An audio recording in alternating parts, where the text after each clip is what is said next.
Welcome to So I Married a Film Critic. I'm your co-host, Julia. This is Barry the Film Critic. Hello, everyone.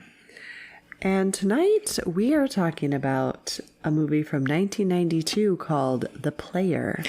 Not to be confused with Def Jam's How to Be a Player, which I've always wanted to see, but I never got the chance. If any of you still have a VHS of that lying around, I seriously want to watch that.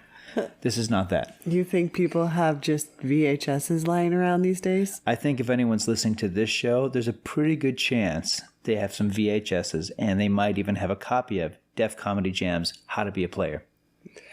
You know, I did a poll on our Instagram about if anybody had DVD players, and it was about 75% yes. Really? Yeah. I thought they'd be like, what's a DVD player? Yeah, but I bet if I asked if anybody had a VHS player, it would be 10% yes. You should just keep going very niche. Like, do any of you have like a Super 8 projector? No, what was the one that was before VHS? Well, Betamax. The Beta, yeah. Well, it was at the same time they were competing against each other. Even though Betamax was the superior format, VHS got everybody hooked, and Betamax went the way of the dinosaur. Or like the huge discs. That's laser discs. Yeah. Yeah. If anybody has anything like that, just I have for some laser funsies. discs. I like to use my old laser discs as placemats and table settings. Okay, well, let's talk about The Player. Yeah. Because this first opening scene, you were just so excited. So let's get into it.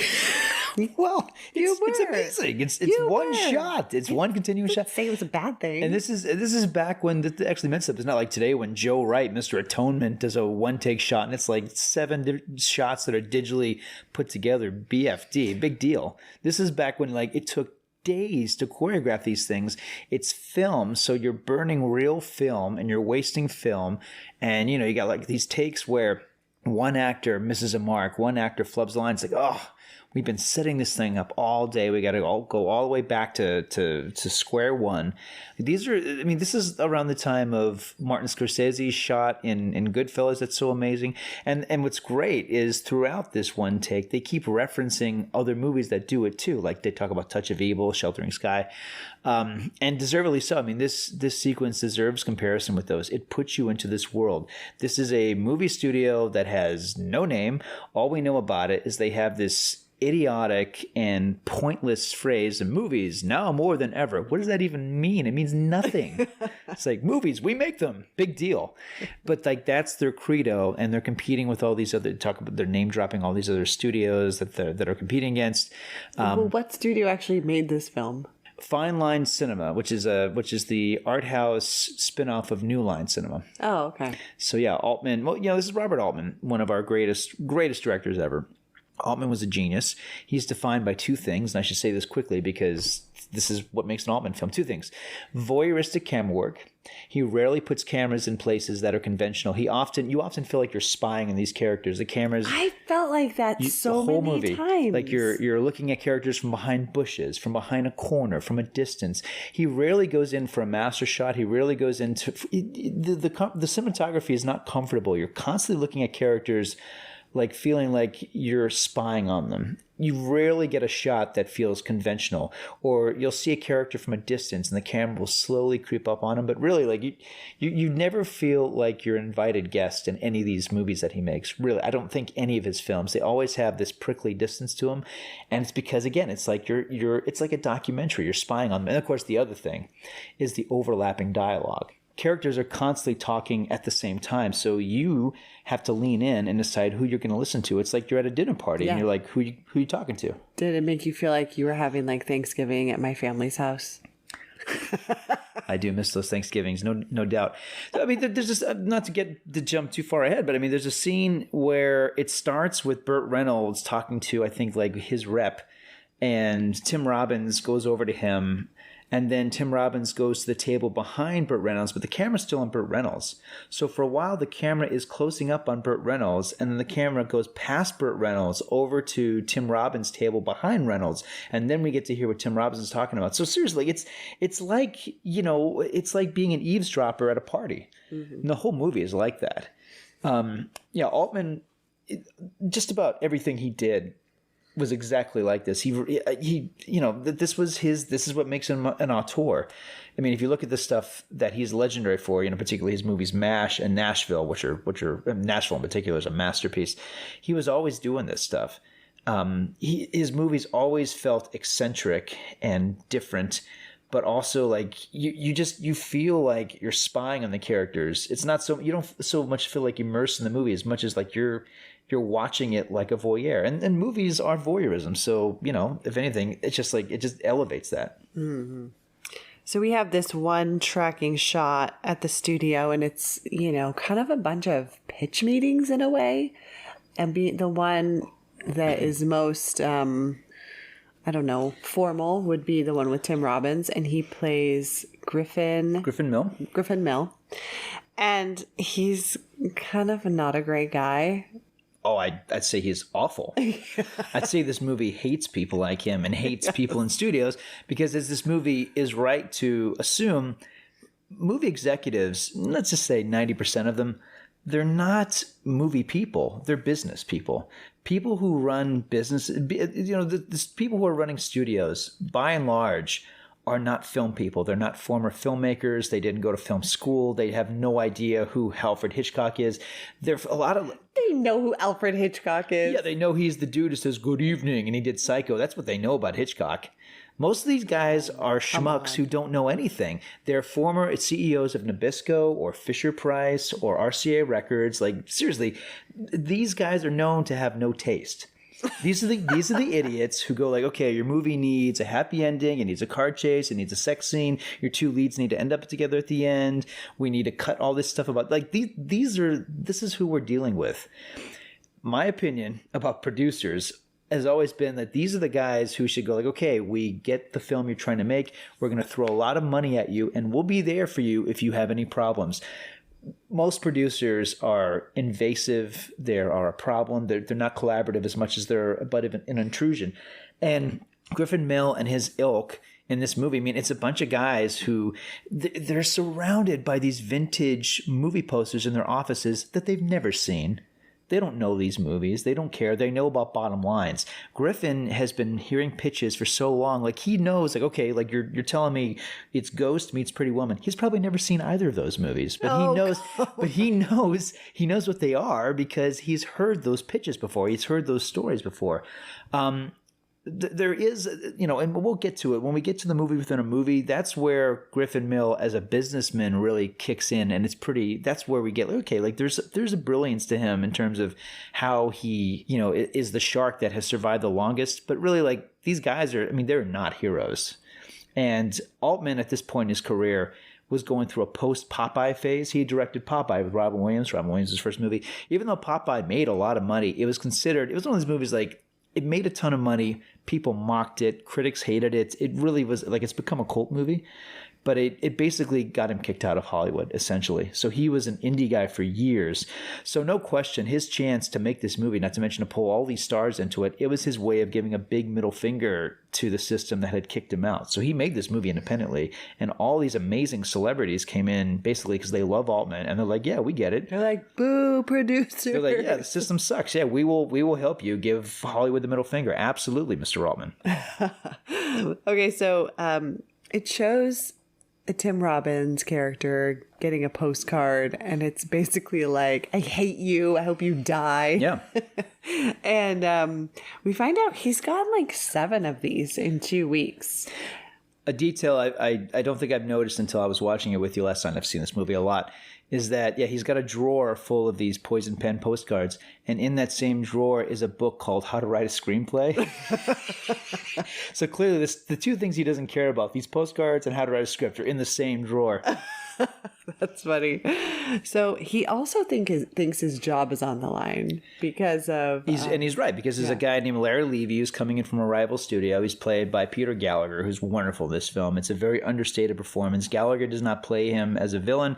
Gallagher plays him simply as the up-and-comer shining star that he is. Like it's like, yeah, this is like, this is like when Bob Iger was starting to sniff around Disney. Like these guys, like, they're coming in from rival studios. Michael Eisner, before he took over Disney, was the big CEO at Paramount. So like, when a guy who's a superstar at another rival studio It's comes just like over. musical chairs. It is. Yeah. No, I mean, that's one thing that's interesting about studio politics that I find interesting is when a movie is a giant hit, these guys, their jobs are solidified. Their legacy is solidified. That's why you got guys like Robert Evans who can, they've been around for so long because Robert Evans gave us The Godfather, blah, blah, blah.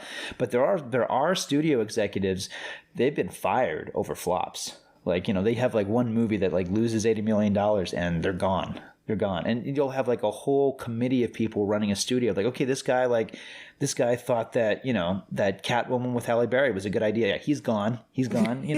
And he's gone. Yeah. And the guy who helped executive produce Geely, gone completely, clean out your desk. No, like these things happen all the time. So it's always interesting when I hear like the Hollywood power list and who's running the studios and stuff, because the turnaround is drastic. Like this guy, Kevin Feige, running Marvel Studios, like he's been there since the beginning because he's had a string of hits. All he needs is one like catastrophe and it'd be like, Kevin Feige got fired today from like, it could happen. It happens to everybody at some point. Okay, so Griffin and his girlfriend Bonnie. Except Jerry Bruckheimer. He won't go away. He's made a lot of my favorite movies, so I mean no ill will, but it's crazy that Jerry Bruckheimer's still with us. Still with us. Anyway, okay, sorry. So who plays Bonnie?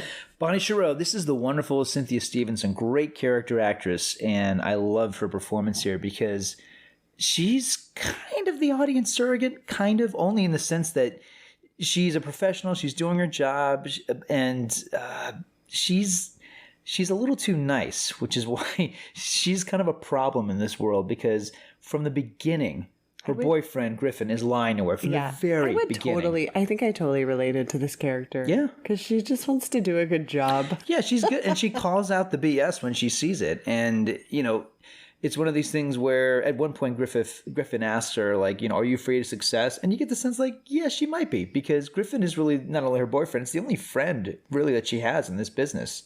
Mm-hmm. It's really dog eat dog in this environment.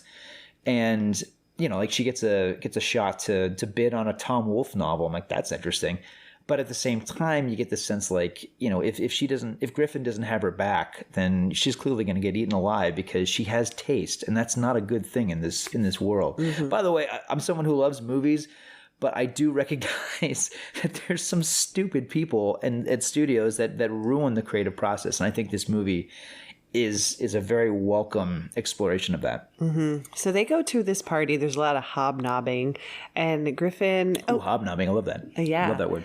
The thing that was hard for me is because there's so many celebrities and stars in it that you don't know if they're playing themselves. Yes, or isn't they're that interesting? Playing a character. Yeah, you asked me about that. Like that's Sidney Pollack. I'm like, yeah, I think he's actually playing Tim Robbins' lawyer. Yeah. But Jeff Goldblum is playing himself, and he's totally Goldbluming it up. He's like look at this here, like totally eccentric. Clearly, they just like, okay, just let Goldblum do his thing, and he is.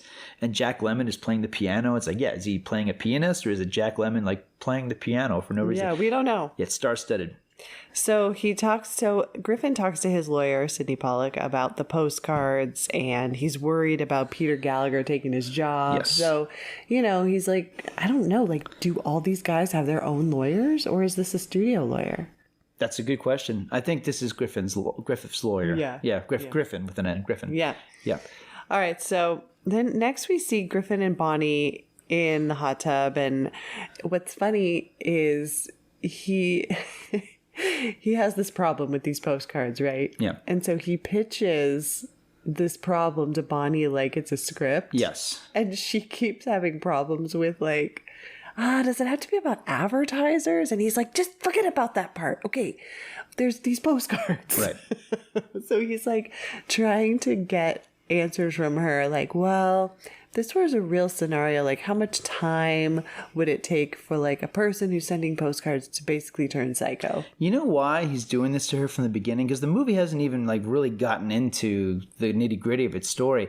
I feel like Griffin can't trust anybody, not even her.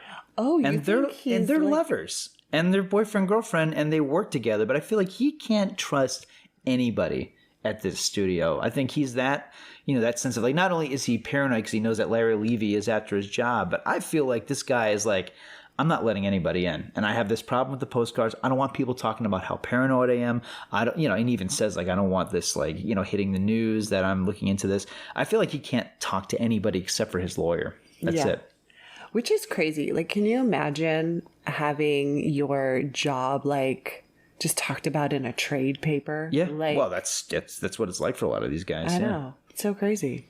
All right. So then Griffin tells his boss, he's like, I won't work for Levy. And his boss is like, you don't have to. He's just a new member of the team. So, he's kind of flexing his muscles here, kind of saying, like, just so you know, I'm not reporting to this guy. Yeah.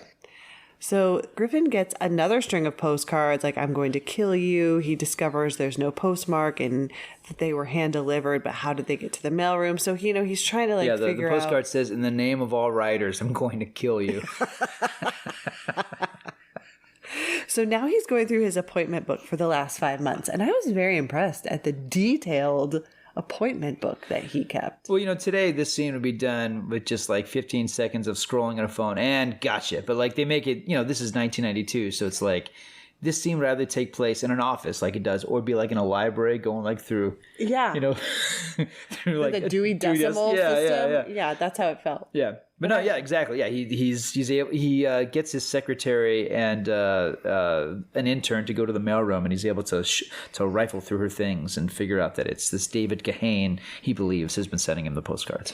Yeah, so he finds Kahane's name, and he's like, unproduced manuscript, like, gotcha. So he goes to his house late at night, and he calls the house from the outside. Yeah, and we're taking the point of view of the actors, so we are... I mean, like in any other film, this would be a camera angle from a slasher film. Yes. He's on the outside. He's got his cell phone. It's 1992. So of course, the cell phone is like the size of his head. And he's talking to David Kahane's girlfriend on the inside, played by Greta Skaki. And her character's name is June. June Gudmundsdottir. Wow. She's from Iceland. You actually I've seen this a few times. remembered her last name. Gudmundsdottir, yes. So he tells her his name, and she's like, oh, the dead man. Yeah.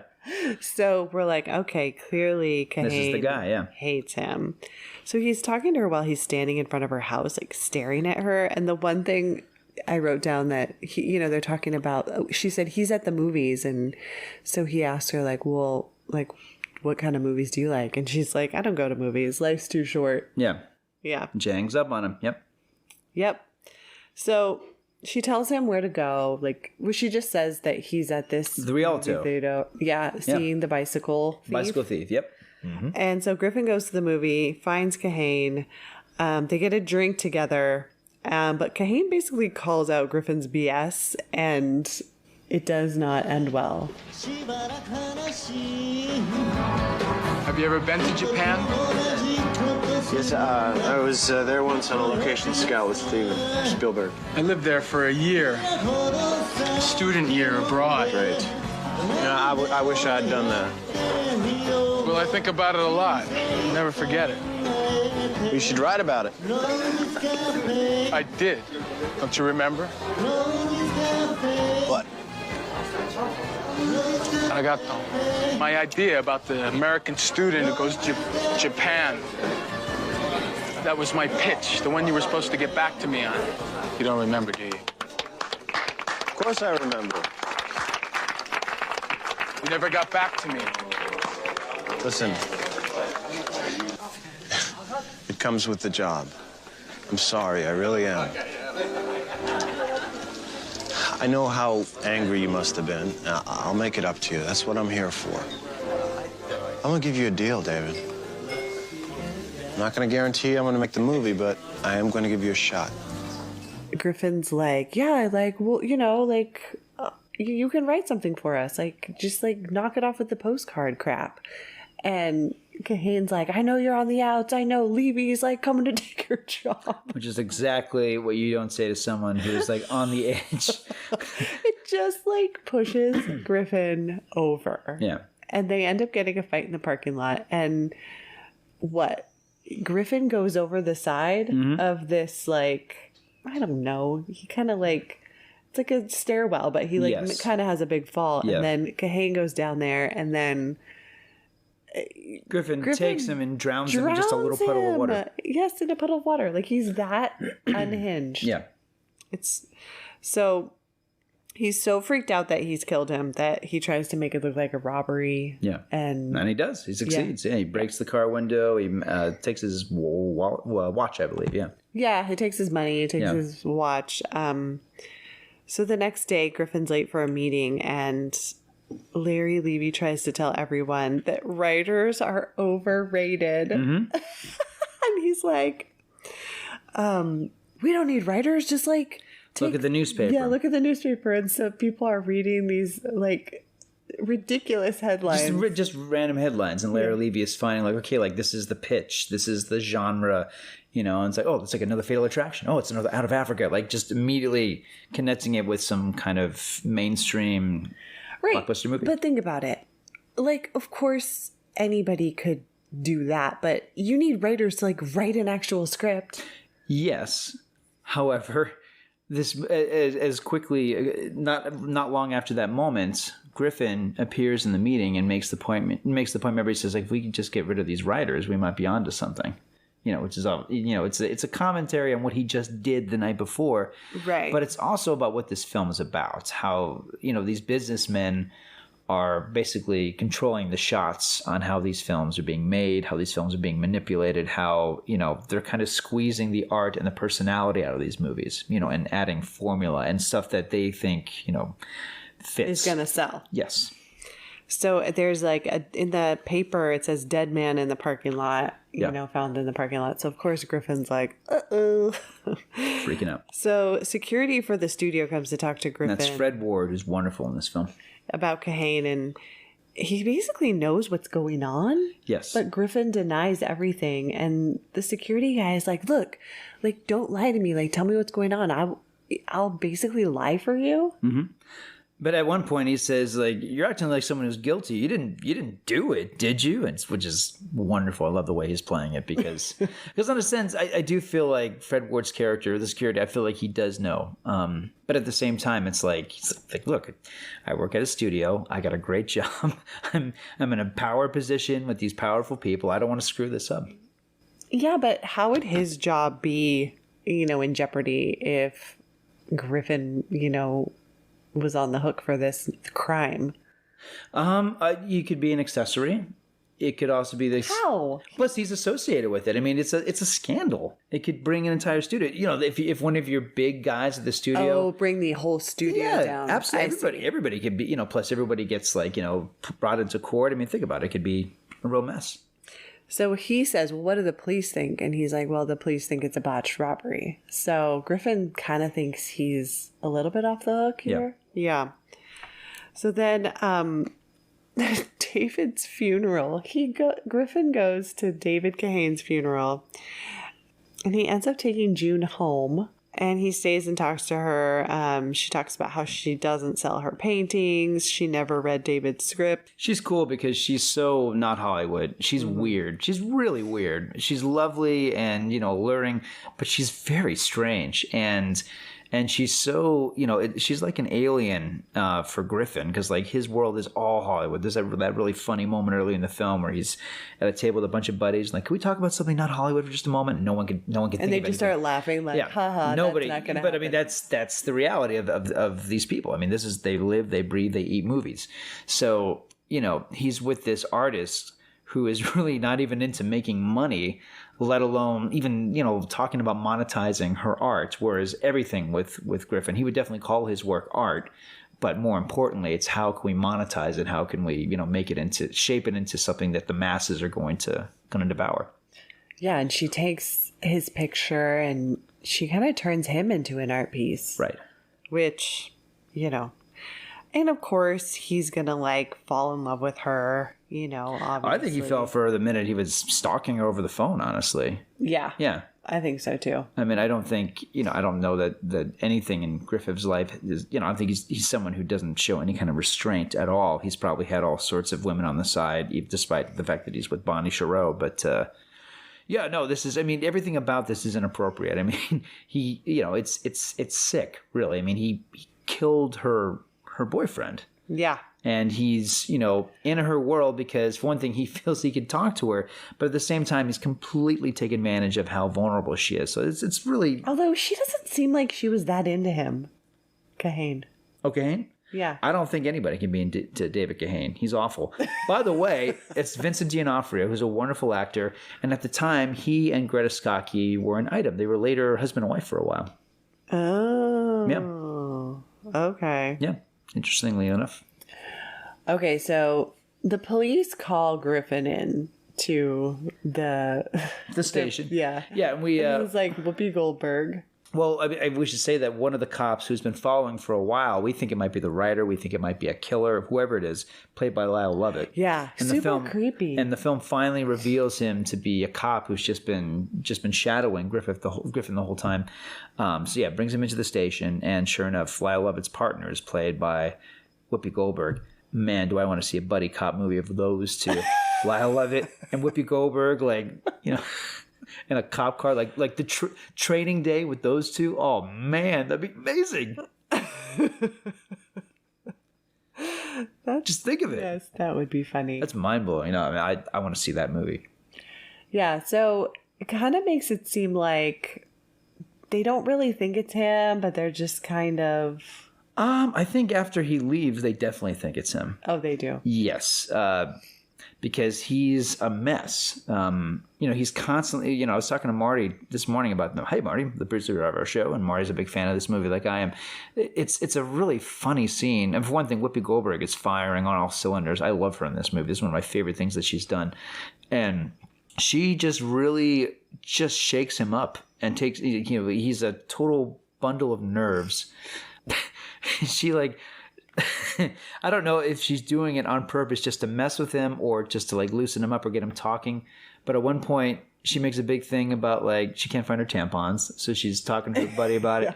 And then she gets Lyle Lovett to talk about the movie he saw the night before, which is Freaks, and Lyle Lovett, it gives him an excuse to go, one of us. And Griffin has these moments where he just has these outbursts which are so bizarre. He's clearly, he's just he's not able to contain the anxiety and the dread within him. Mm-hmm.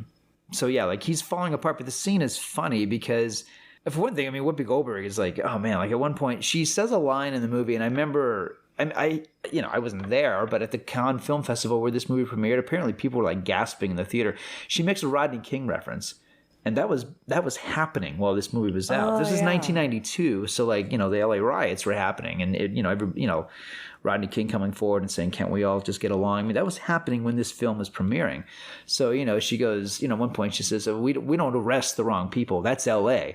In LA, they kick your ass." And she goes, "What's the name of that guy?" And her partner goes, "Rodney King." The movie is talking about something that was very uncomfortably timely at the time, And they're kind of just...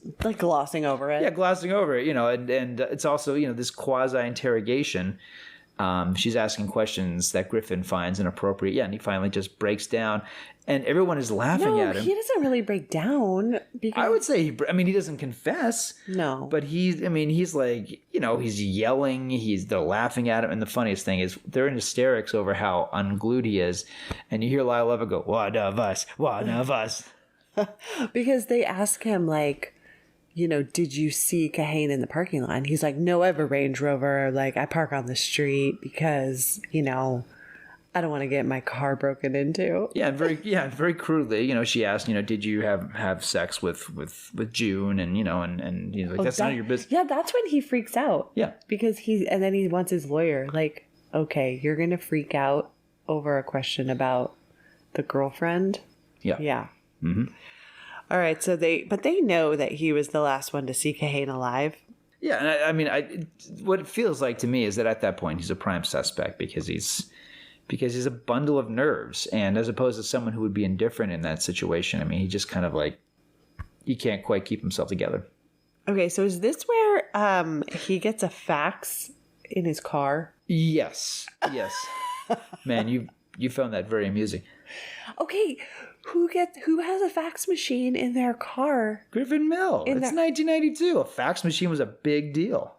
Yeah. What? Yes. You get faxes in your car? Sure. Through your car phone. You got to have some kind of luxury. Oh my This is back when, like, you know, when movie studios, they don't do this anymore. For the most part, they have a budget cap. But this is back when, you know, you can take jet planes anywhere in the world and call it a company expense. I mean, these guys were driving around in, you know, limos that had hot tubs in the back You seat. can still take a jet and put it on your company car. Not like before, you know. Yes, you can. Well, no. I mean, there are actors who famously, you know, wouldn't miss their kids' soccer games, so they would take like the Concorde from like Europe to Oregon and back and forth, like that kind of craziness. Yeah. Okay. Well, this fax is basically from his stalker. Yeah, the writer. Right, the Whoever writer. it is, yeah. And so it's like, oh no, is there a different stalker out there? Yeah. Did he kill the wrong guy? Right. Like, what's going on? He receives like a postcard from this stalker, and then he's like, okay, I got to meet this guy at this hotel bar. And this is where he gets cornered by these two screenwriters. Yeah, Richard A. Grant, who steals this movie every minute he's on screen, and Dean Stockwell, who I guess, you know, from Quantum Leap, right? Yeah. Yeah. I guess so. Yeah, you remember Quantum Leap with Scott Bakula and Dean Stockwell. Yeah, so Richard A. Grant, who stole most of my favorite movies of the 1990s, and this is a big one. Yeah, he corners Griffin and pitches this film called Habeas Corpus, which becomes the movie within the movie. Yeah. And you know, we hear his pitch in real time, basically, and it's to the credit of this actor who's fantastic. I actually that it's thought so this pitch funny. was good. It's a very good pitch. 25 words or less. Absolutely. No, you sit here. Talk. Go. District Attorney is at a moral crossroads. Oh, Jesus Christ. Okay. We open outside the largest penitentiary in California. It's night. It's raining. A limousine comes in through the front gate, past a tight knot of demonstrators holding a candlelight vigil. The candles under the umbrellas make them glow like Japanese lanterns. It's nice. I haven't seen that before. That's good. A lone demonstrator, a black woman, steps in front of the limousine. The lights illuminate her like a spirit. Her eyes fix upon those of the sole passenger. The moment is devastating between them. He's the DA. She's the mother of the person that's being executed. You're good. See, I told you, he's good. Go on. Okay. The DA believes in the death penalty. And the execution is a hard case, black, 19, and definitely guilty. We're in the greatest democracy in the world, and 36% of the people on death row are black. Poor, disadvantaged, black. And he swears that the next person he sees to die is going to be smart, rich, and white. You, me, Oh, what a hook, huh? Beauty hook. Cut to the chase, Tom. Okay. Cut from the DA to an upmarket suburban neighborhood. A couple have a fight. He leaves in a fit, gets in a car. It's the same rainy night. The car spins out on a road, goes into a ravine. The body is swept away. Now, when the police examine the car, they find the brakes have been tampered with. It's murder. The DA decides to go for the big one. He's going to put the wife in the gas chamber. But the DA falls in love with the wife. But of course he falls in love with the wife. But he puts her in the gas chamber anyway. Then, he finds out the husband is alive. That he faked his death. The DA breaks into the prison, runs down death row. But he gets there too late. The gas pellets have been dropped. She's dead. I tell you, there's not a dry eye in the house. She's dead? She's dead. She's dead. Because that's the reality. The innocent die. But, you know, and it's full of strong visuals. It's very emotional.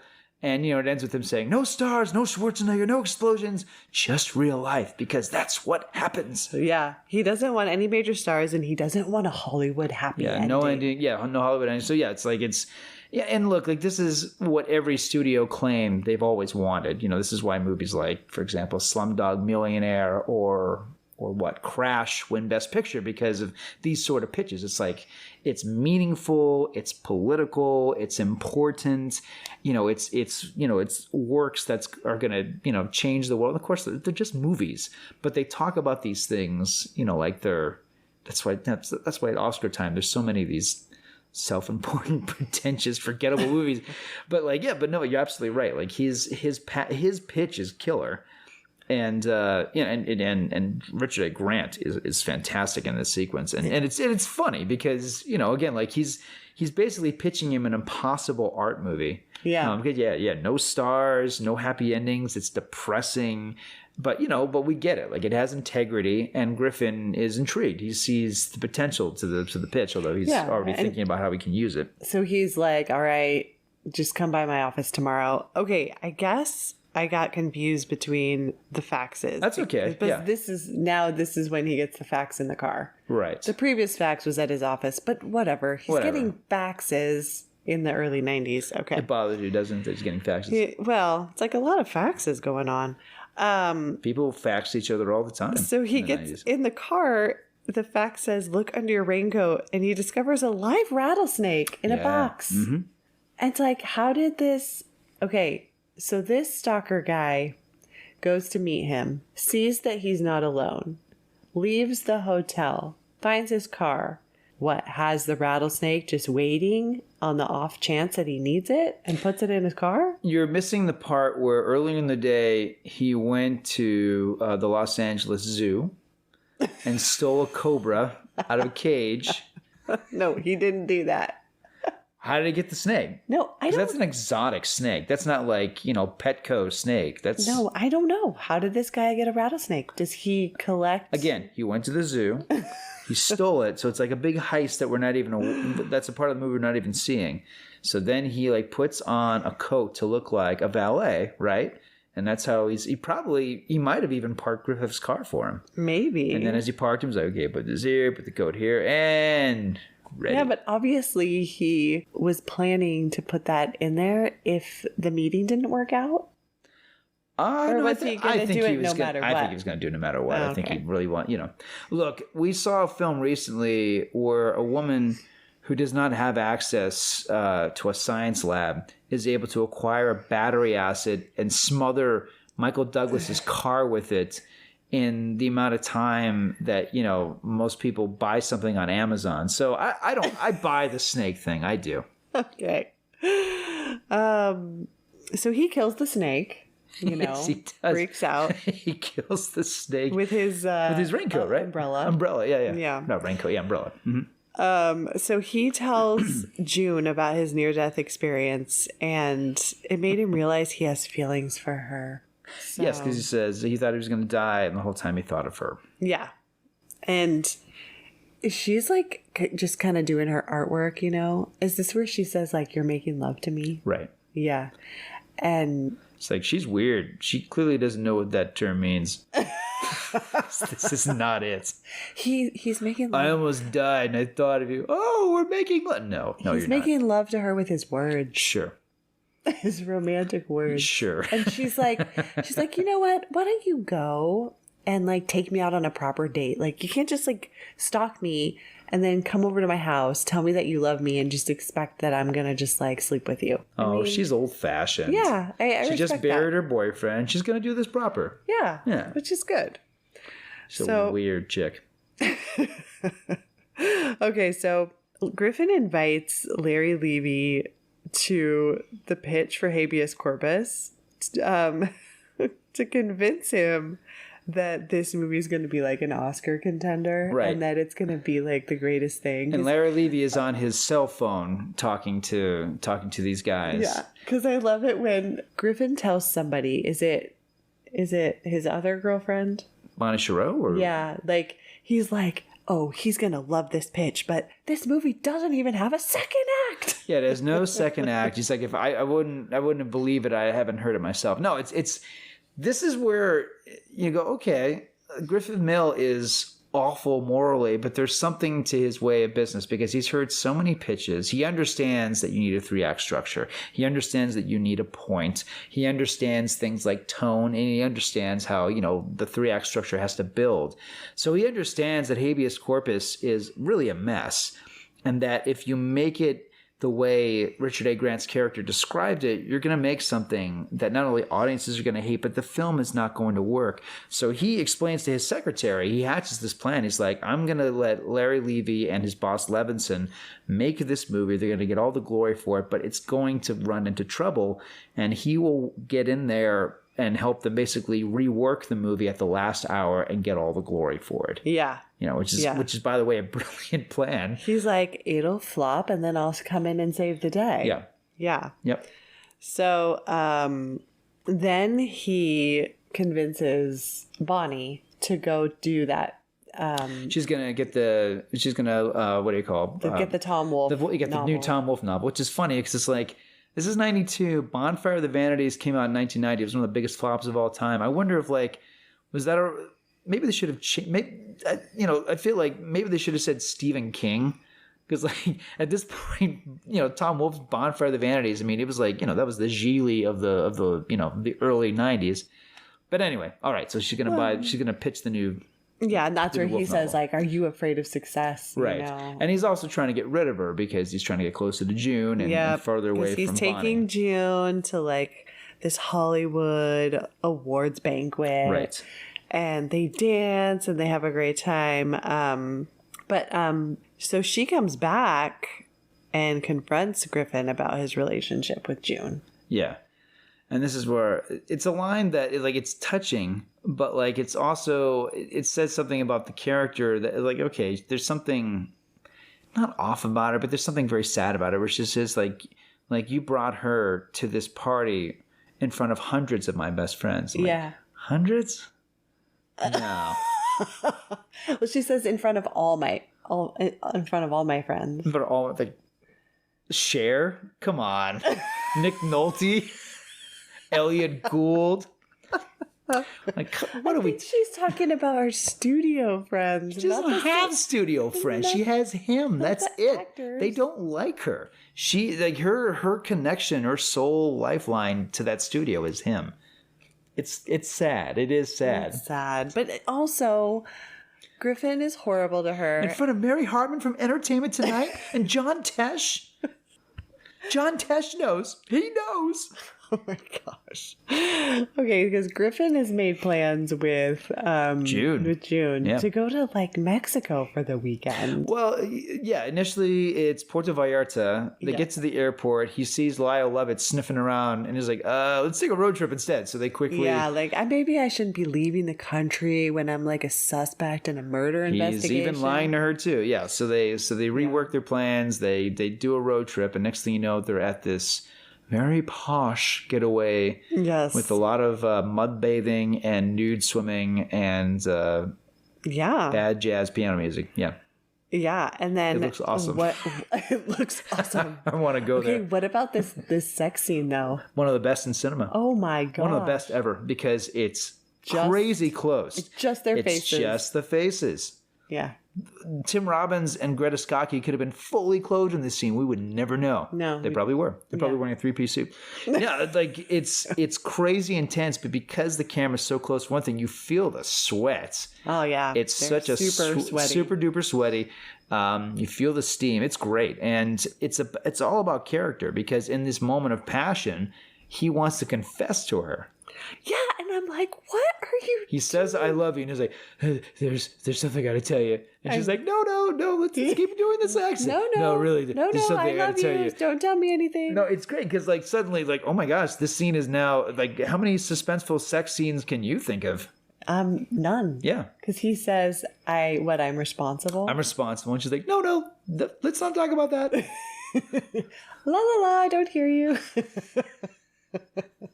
So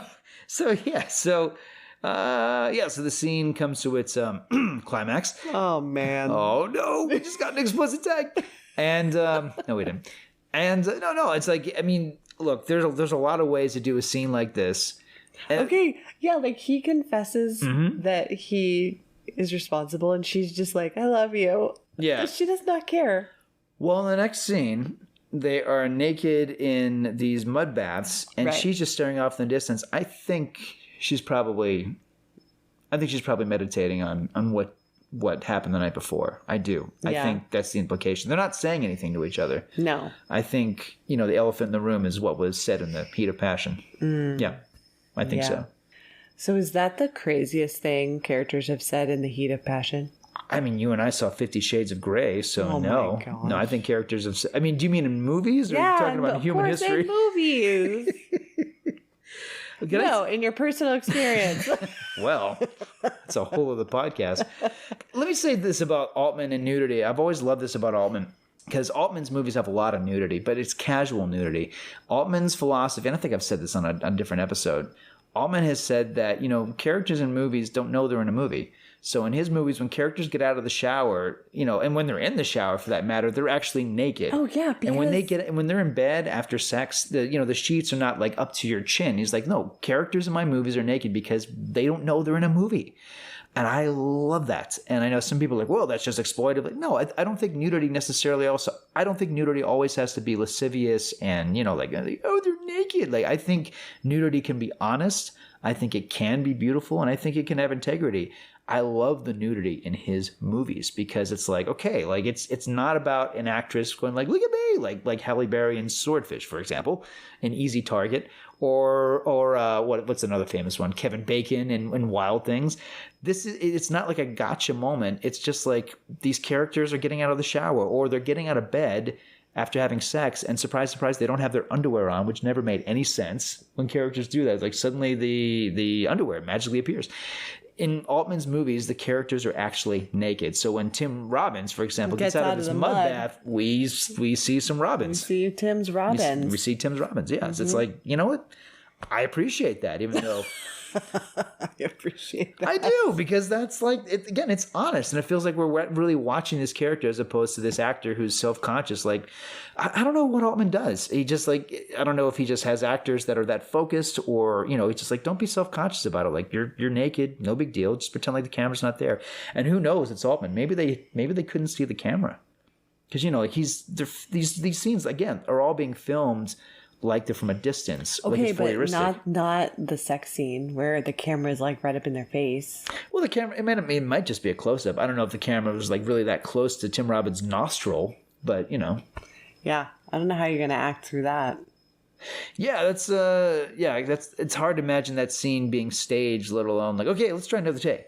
But no, it's a great scene. It is. I mean, I'm not a connoisseur nor a fan of sex scenes in general, but like that's a great scene. No, I thought it was great too. Okay, so the reason he gets out of the mud bath and we see Tim's Robbins is because his attorney is calling him and he's like, you got to get back here because the Pasadena police want you to participate in a lineup.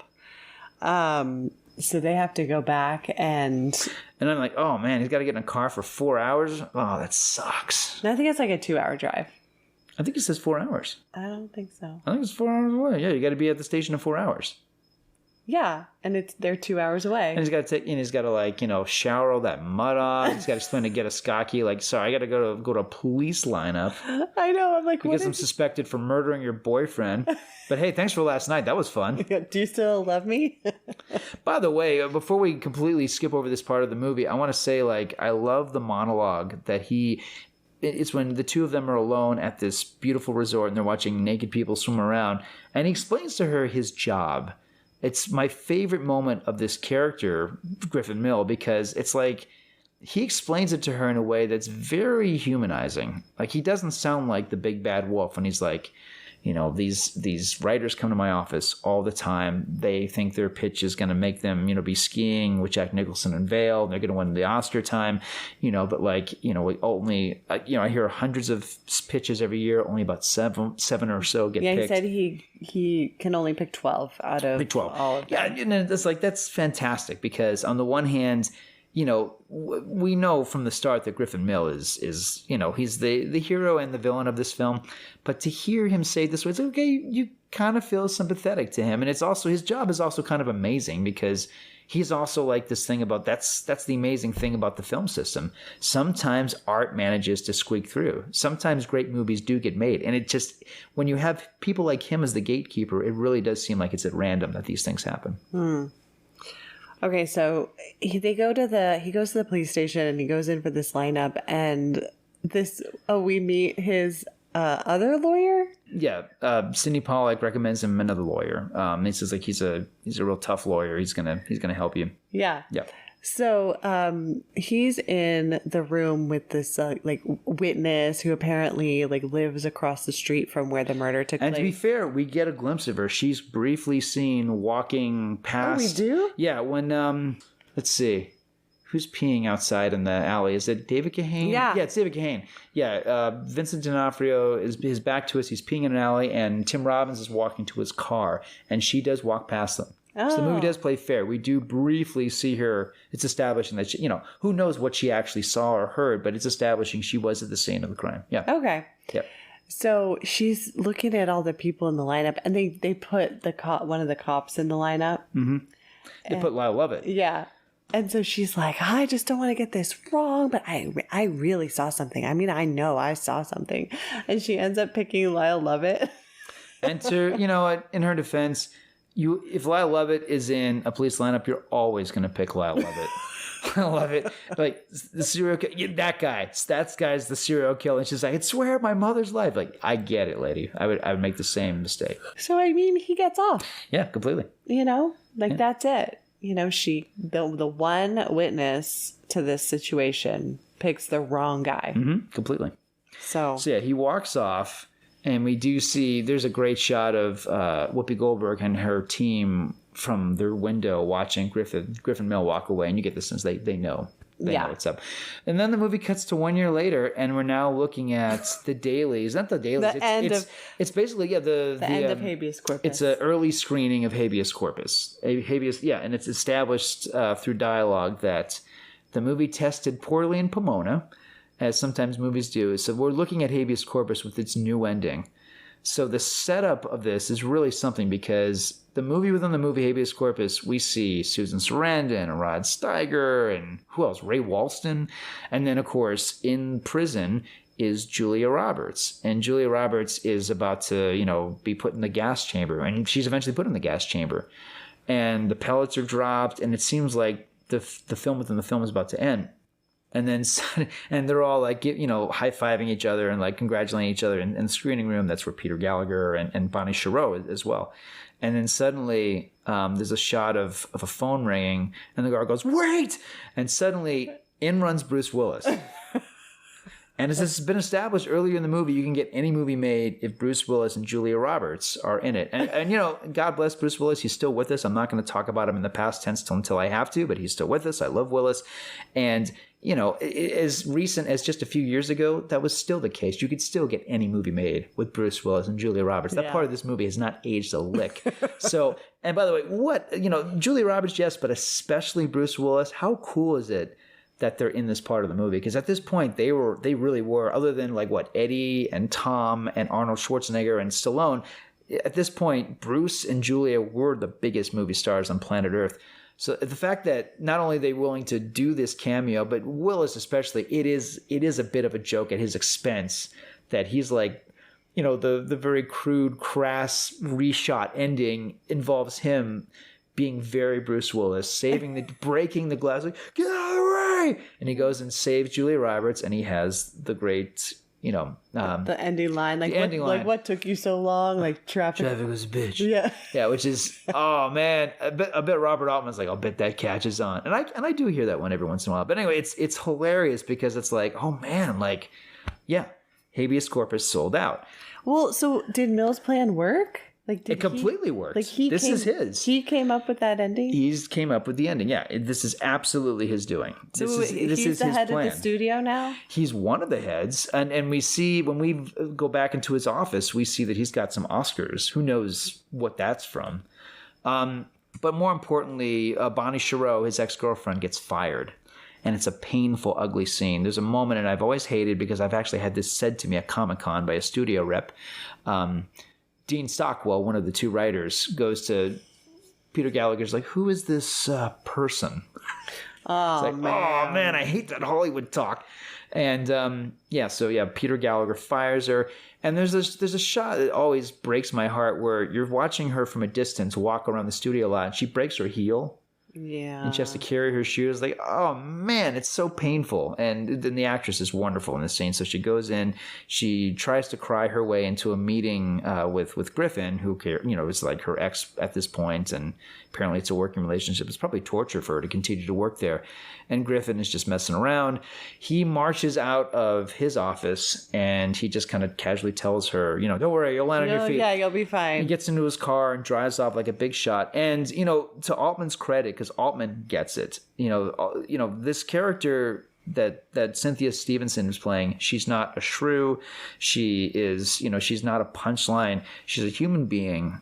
And she's a real person, and she's somebody with integrity and intelligence at the studio, and she has been punished severely for that. Mm-hmm. Because she's right. The new ending of Habeas Corpus is crap. She's right. It's a sellout. And it's a sellout and crap the guy ending. who originally was like, no stars. He's like, everybody loves it. He's like, here's the reality. It tested poorly in Canoga Park. Yeah. Right. Yeah. So and the camera lingers on her as she is just sobbing on the steps by herself without anybody to console her. And it's like, again, like a dumb movie would have treated this character like, a punchline. But no, the movie understands Griffin Mill is the villain. And, we're watching him because he's fascinating, but we don't like him. We like her. And, this is her final moment in the movie. And it's awful. Yeah, it is awful. So the car pulls away, and then we get a big whammy of a final reveal. Yeah, so he goes home to June. And, she's pregnant, and... But there's a phone call. There's a phone call. Yeah. And it's basically the guy who was sending him the postcards, the stalker. Yeah, Larry Levy is now making a deal with the writer, and the writer identifies himself directly as the man who wrote postcards, and Griffin knows exactly who it is. Yeah, so he pitches an idea to Griffin about an executive who kills a writer and gets away with murder.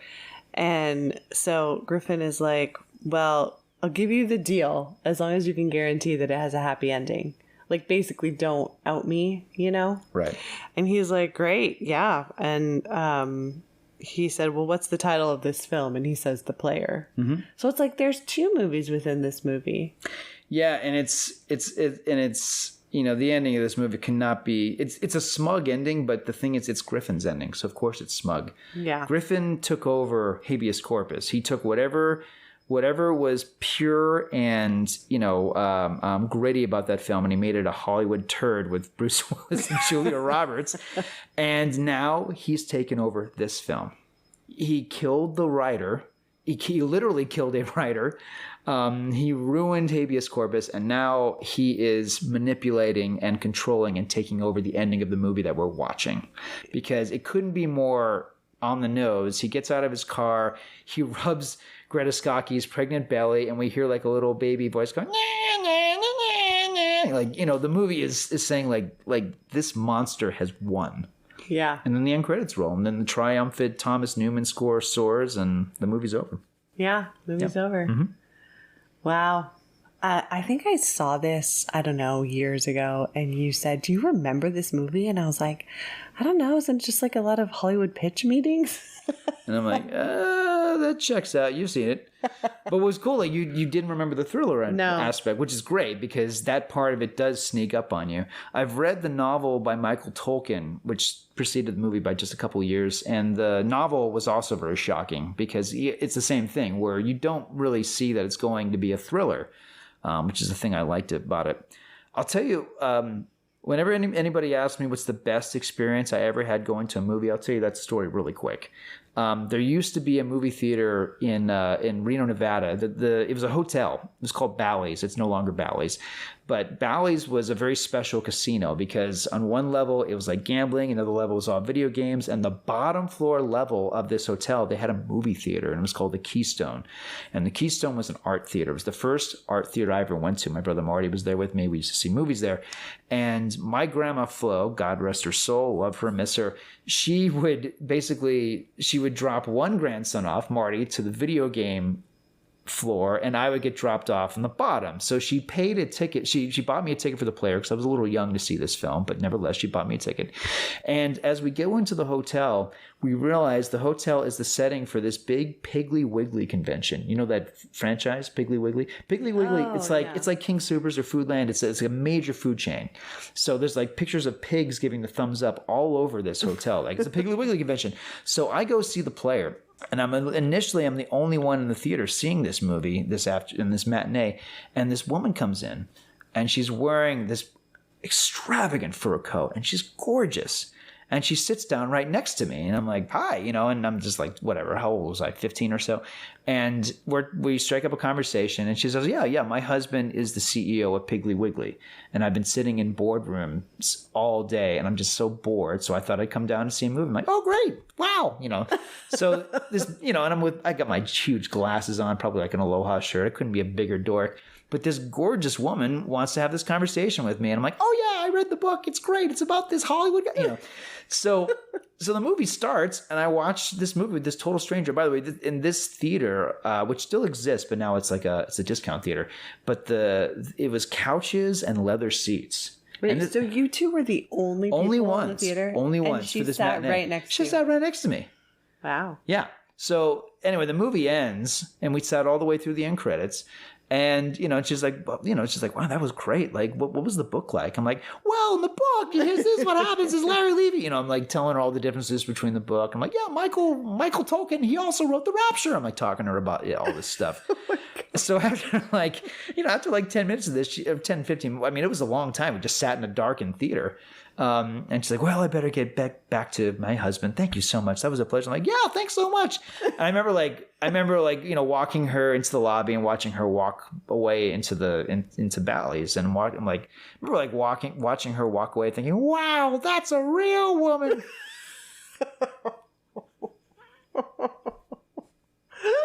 Hands down, my all-time favorite experience seeing a movie. I'll tell you, one of the strangest things that ever happened to me with the player was the first year I was teaching film at the University of Colorado Springs, and I was teaching Hollywood history, which is like the history of American cinema progression. We show all movies in chronological order.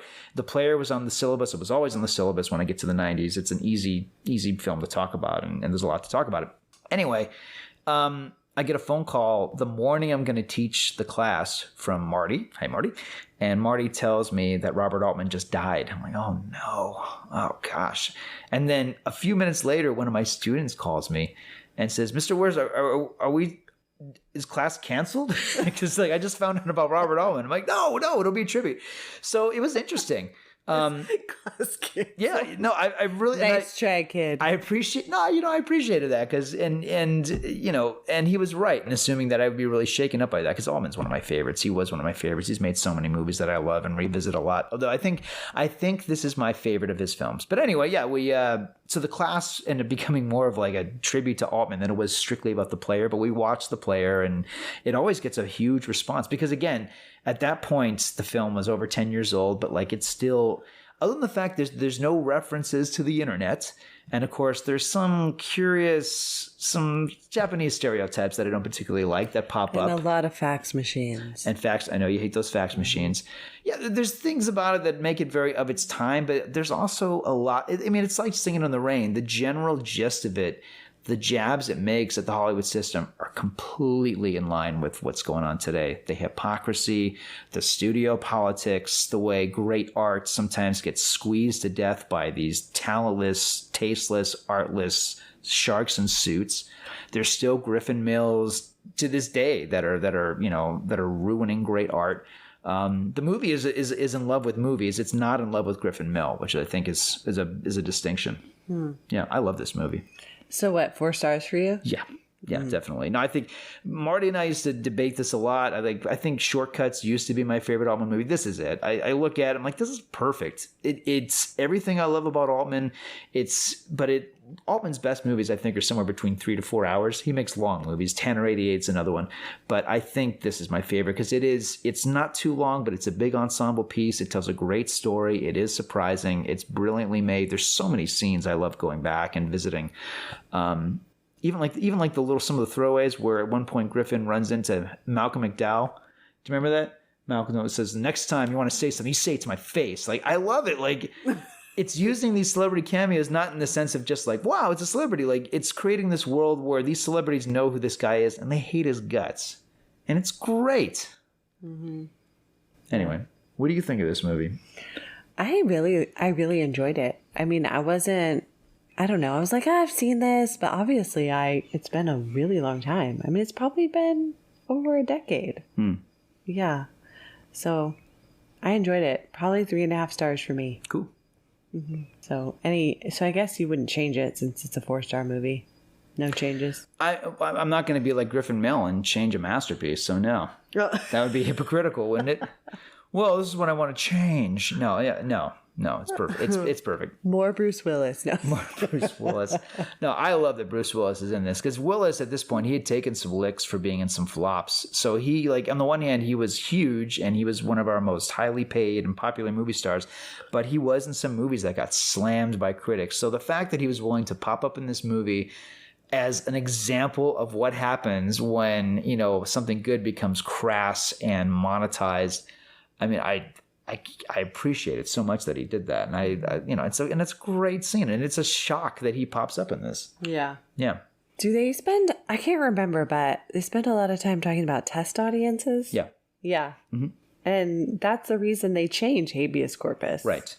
In the first place. Yeah, test audiences are, I mean, it's an interesting thing because, and I'm sure I've talked about this before, it's one of these things where test audiences, the way they're supposed to be used is just an indication. You make a comedy, what is really connecting? What are people really laughing at? What are they not laughing at? You make a long movie, what are the scenes that people connect with? What are the scenes that can go? It's supposed to be just like an indication. The problem is that the money people, especially when they're investing like $150 million, they treat it like it's do or die. So if like your movie tests poorly, it's like, oh, you got to go back. You got to reshoot stuff. And it's like, who are these people in this test audience that are going to that's the thing. Sometimes they pick idiots. Like famously, I've told you this, like Seven.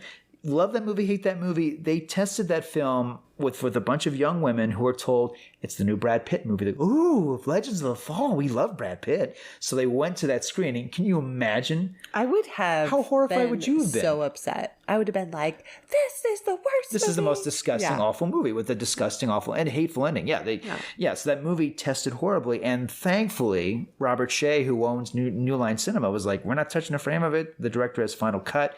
They all love the ending. They all said, like, this is the ending, was in the script. We're sticking with it. And they stuck with it. And it was a huge hit. People respected how dark and how bleak that film was. Danny DeVito is another one of my favorites. He did War of the Roses, one of my favorite films. So War of the Roses, I won't give it away, but it has like one of the bleakest, most shocking endings ever. It tested horribly, and DeVito's like, too bad. I'm keeping it. I have final cut, so screw you guys. I know you want me to change it. I'm not. He opened that movie on Christmas Day, of all things, and it was a huge monster hit. So sometimes it's great when directors, have the power to be like, it's my movie. I've got final cut. You can't touch it. I'm going to release it because it's my film.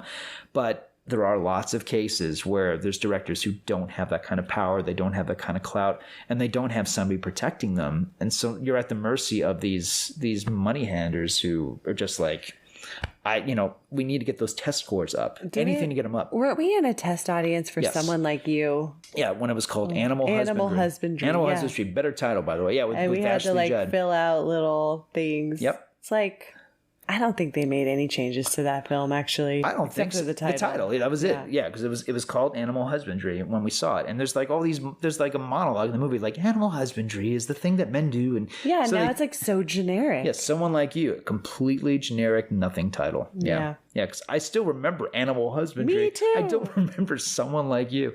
But likewise, I don't think there were any interesting changes from when we saw it. I mean, look, I'll tell this really quickly. The most infamous test screening that I know of was James L. Brooks, who did As Good as It Gets, Terms of Endearment. He did a musical. It was called I'll Do Anything, and it starred Nick Nolte and Albert Brooks. Musical. The songs were written by Prince, with dancing by Twyla Tharp. None of those things should ever go together. And James L. Brooks made this musical about Hollywood. It was kind of like The Player, but as like a family drama. And they tested this film. And apparently after like the first few minutes of Nick Nolte and Julie Kavner, all these people singing and dancing to Prince songs, not only did the audience not like the film, but they fled the exit. And this theater, for some mistake, they just happened to be showing it in an auditorium where there was a lock on the exit door. So the audience freaks out, like, "Let's out of here!" Like infamous test screening, because not only did the audience want out, but I mean, like it almost started a riot in this theater. And that screening was such a disaster that James L. Brooks cut all the musical numbers out of that movie, and he released it as just like a family comedy. And it's weird because it feels like there's a lot missing, and there is. And that movie got released the same day as Ace Ventura: Pet Detective, and it flopped horribly. And apparently there are bootlegs of the original cut out there. I haven't seen it. I want to see it. And apparently, even though it's still ridiculous seeing Nick Nolte sing Prince songs, apparently the original cut is still better. Wow. Yeah. All right. But for years we haven't seen it. If anybody knows how to get a copy of that. I want to see it. No, that's one of those bucket list movies. I want to see The Day the Clown Cried, and I want to see I'll Do Anything, the original version. Yeah, that's a big one. I'd love to see that. Yeah. Because who doesn't want to see Nick Nolte sing Prince songs? I mean, I don't want to see that, but I do. You know. Oh yeah. Oh yeah. So, all right. Well, yeah, I'm glad you gave The Player a shot. I was kind of lamenting. Like I told you the other night, like I gotta watch a good movie. I feel like we've been watching cheesy films. I need to watch some art.